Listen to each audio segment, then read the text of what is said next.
Yes, dear students, our next topic is lymph. In our body, two types of liquid flow from one part to other part of the body. The first one was blood and the second one is lymph. Now what is lymph?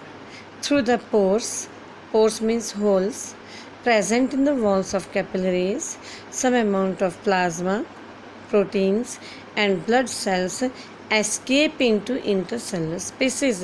हमारे blood की capillaries में से कुछ plasma, protein और blood cells intercellular spaces में आ जाते हैं to form tissue fluid और लिम्फ. इसी को हम टिश्यू फ्लूइड या फिर लिम्फ बोलते हैं. और लिम्फ क्या करता है? Lymph carries digested and absorb fats from intestine. आपके स्मॉल इंटेस्टाइन में फूड एब्जॉर्ब होता है तो उधर से क्या करता है? It carries digested and absorb fats. Number 2, it drains out extra fluid from the extra cellular spaces back into the blood. हमारे एक्स्ट्रा सेलुलर स्पेसेस में जो भी फ्लूइड होता है उसको वापस ये ब्लड में डाल देता है.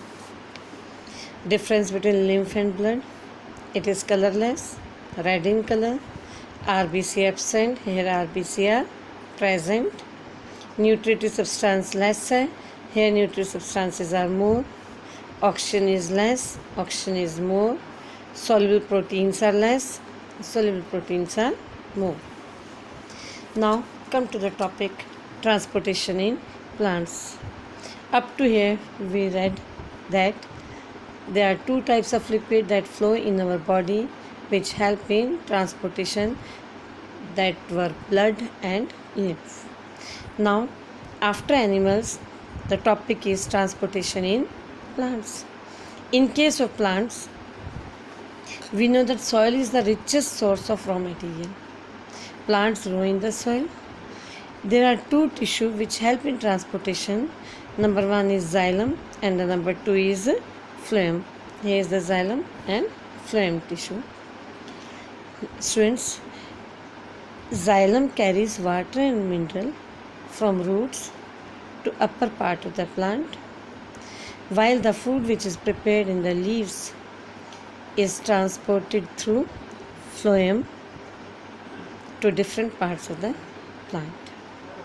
Now the first one is how water and minerals are transported in plants. Water and minerals are transported by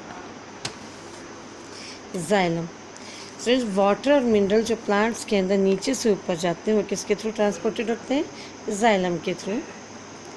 in xylem tissue vessels and tracheids of roots. Students, आप लोगों ने 9th में पढ़ा था, इसके एलिमेंट्स, डिफरेंट एलिमेंट्स पढ़े थे.